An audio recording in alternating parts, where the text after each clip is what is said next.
Welcome to Pick Up and Deliver, the podcast where I pick up my audio recorder when I step off the train and deliver an episode to you while I walk home. I'm Brendan Riley.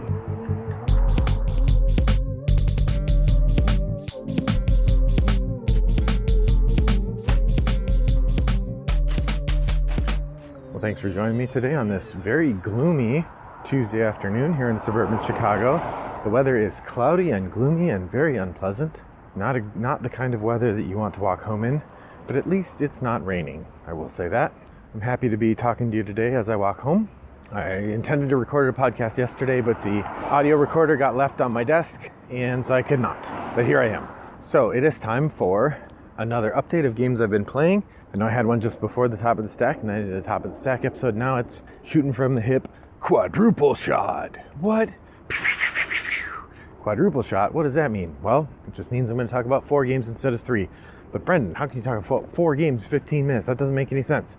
Well, the reality is 2 of the games I tried are incredibly light, and so talking about them is just a matter of a moment or two. And I did want to check in about them, let you know I'd been playing them, but I didn't want to spend a lot of time on them because, honestly, I don't know what I would say. So that gives you the context. Now let's on to the games. The first game I want to talk about is the last one that I played at Gen Con a couple weeks ago, and that would be Batman Flux. Now, if you've never played Flux before, it is a very simple card game with the basic idea that you pick up a card and then you play a card. When you play a card, it can go in front of you as what's called a keeper. Actually, no, if you pick up a card that's a keeper, it immediately goes in front of you, as I recall. Or you can play it, I don't remember. There's a few rules, but basically the idea is you're trying to get these cards in front of you that are called keepers, and there are these cards on the middle of the table that are called goal cards, and if you can get your tableau to match the keepers that is required by the goal card, then you win. The number of cards that you can draw changes as the game goes along. The number of cards you can have in your hand changes as the game goes along. And the number of cards you can play on your turn changes as the game goes along. It's all in what they might call Flux. There are a variety, many different variations of Flux, but they all have the same basic idea that you are drawing a card and then playing a card unless one of the rules on the table changes that formula. Batman Flux is basically just like any of the other ones, except that it is now talking about, the cards are now populated by various Batman heroes and villains. There, I've talked about Batman Flux. It was fine. Not a game I would play very often, but once every few years, it's fun to play a variant of Flux. And playing one you haven't played before at least gives you some of the fun of seeing what the new cards are and what the goal cards are and so on. It's also a very easy game to play, so it's a nice social activity that you can play with other people. It's a difficult game to play strategically or even tactically because it is entirely about which cards you draw and the luck of the draw. I mean, there might be some skill, I suppose, but generally I would say not much. So that was Batman Flux. On to the second of our incredibly light games. This is one I got to try out at Toggle Gaming a couple weeks ago.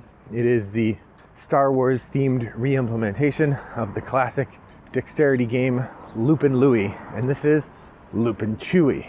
Loopin Chewie is a game in which you play, I think, a squadron of Imperial Stormtroopers. It's really hard, now that I think about it, it's very hard to describe if you've never seen it before. In the center of the table is a plastic gizmo with 3 arms sticking out of it. Each arm going, 1/3 of the way around the circle. On that arm, along the edge of the table on the table, there are 3 little discs balanced gently on the arm, and then you have a little lever with a paddle that sticks up. In the middle of this gizmo, there is a long rotating arm that rotates horizontally around the table, and at the end of that rotating arm is a tiny little Millennium Falcon with a cartoonishly giant Chewie sticking out at the top. The big arm in the middle is hinged, and the little Millennium Falcon thing is hinged and is on some sort of rotator. So it's very mobile. And basically the way the game works, Chewie flies around and he's trying to knock the Imperial Stormtroopers off of the different players' arms. In order to keep him from doing so, you hit your lever at just the right moment to knock Chewie up in the air, and he then flies up in the air and hopefully comes down on one of your opponent's Imperial Stormtroopers. That's it. He just rotates the mechanical arm, rotates him around. Hitting Chewie in different ways will make him spin in funny ways, or will make the arm rotate in different ways. It always goes clockwise, or Actually, I think it's counterclockwise. But the maneuvering of the arm, the way that it changes as the game goes along, depends entirely on the skill that the people who are using the little flicking arms bring to the game. Yeah, that's it. It's a very simple dexterity game. It's a fun time. There certainly is some skill threshold. I was pretty bad at it, whereas the tables tended to be better. There are some level of reflexes, as is always the case in a real-time game or dexterity game. But it was fun nonetheless. Loopin Chewie. All right, on to more complex games for my last two. So those were your two simple games, and now we'll talk about a couple more complex games. First, I want to talk about Fairy Trails. I regret I did not look up the publication or authoring information on Fairy Trails. My apologies. But Fairy Trails is a simple, abstract two-player game in which you are trying to outwit your opponent as you create and complete networks of paths on a tile grid. Each player of the game comes with a whole bunch of cards. There are square cards that have these little paths drawn on them.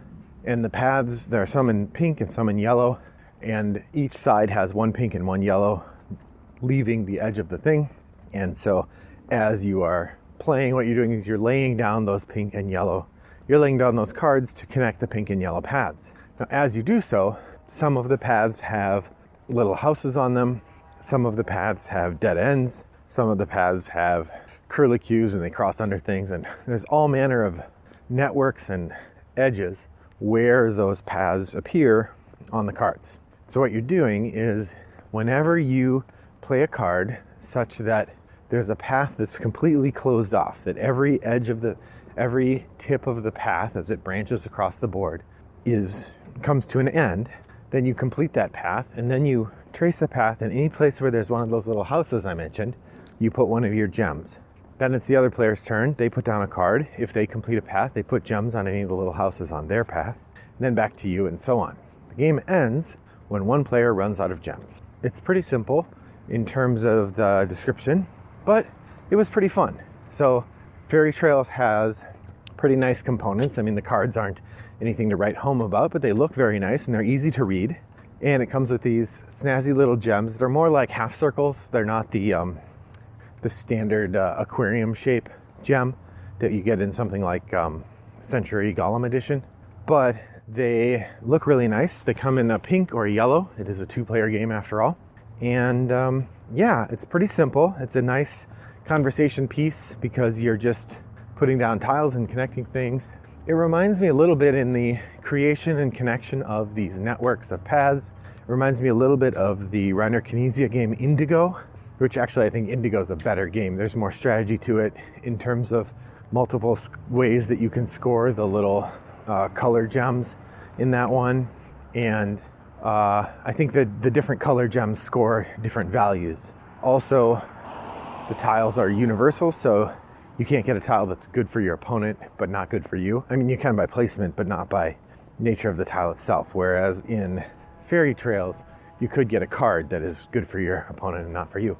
On the upside, unlike something like Carcassonne, you do have 3 cards to choose from, as I recall, and you just pick one of them, and then you're going to draw a new one from the deck. It's a very simple game, not too elaborate, but an elegant little abstract game, a nice diversion while you're having a cup of coffee and want to have a chit-chat or something. So that's Fairy Trails. All right, the last game that I want to talk about is going to take up the rest of the walk. It is a bit beefier in its conversation space, even if not in the gameplay, and that is Furnace. Furnace is the new hotness coming out of Gen Con. I did pick it up, and I have gotten a chance to play it now.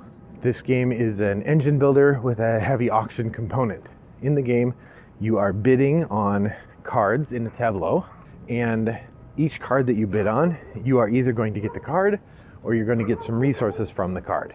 Or sometimes you get a resource conversion option from the card as well. The bidding mechanism is fiendishly clever, and it really makes you wonder why someone hasn't come up with it before. And it solves one of the great auction problems, which is the feel bad of losing an auction. So you certainly could lose auctions in this game, but you can't lose all of them. That's one part. And when you lose the auctions, you don't completely lose out on all the stuff you wanted.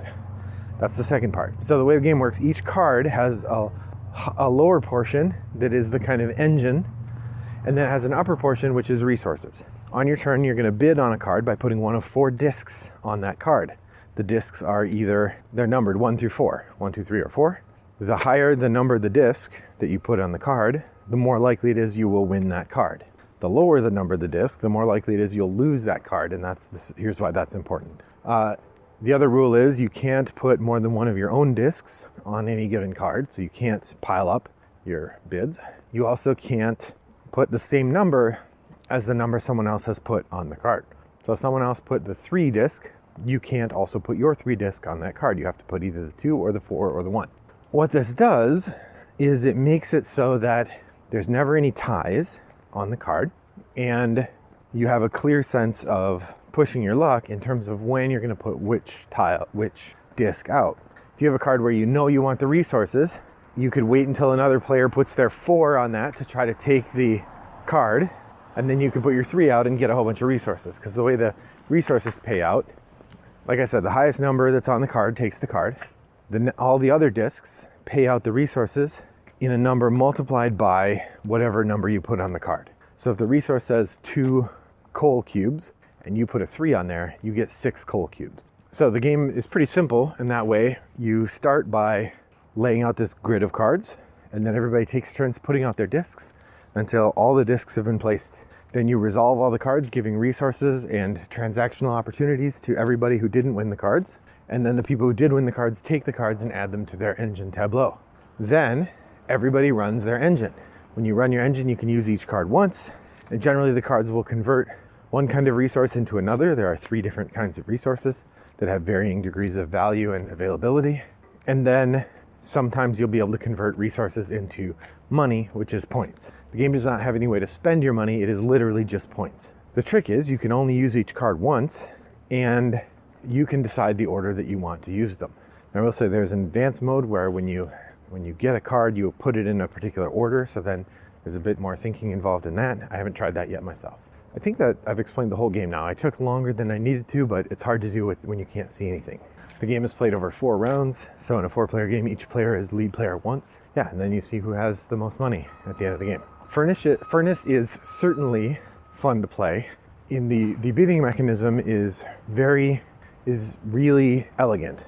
I would say the engine part is not, but it does trigger all of those joy points that a good engine builder will trigger, where you make a thing that makes another thing that turns things into things, and you end up with this big payoff of stuff. Like I said, it is inherently satisfying to click all of these different engine pieces together into an arrangement and to trigger the various bonuses that you would get from having those results in order.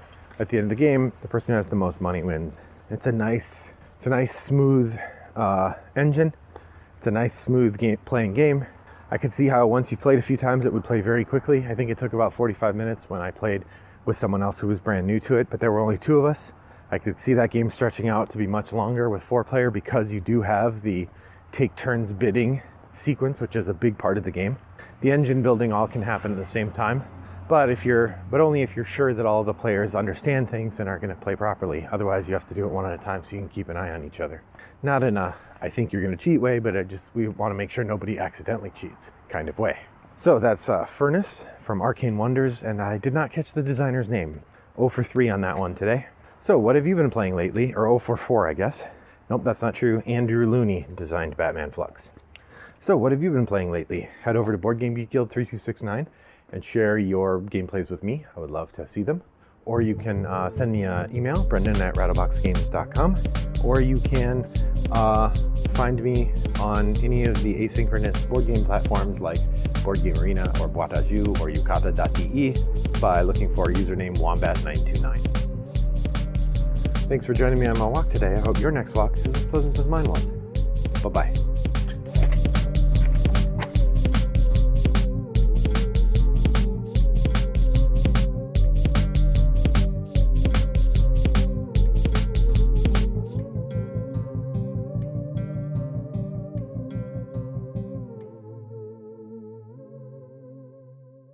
Brought to you by Rattlebox Games.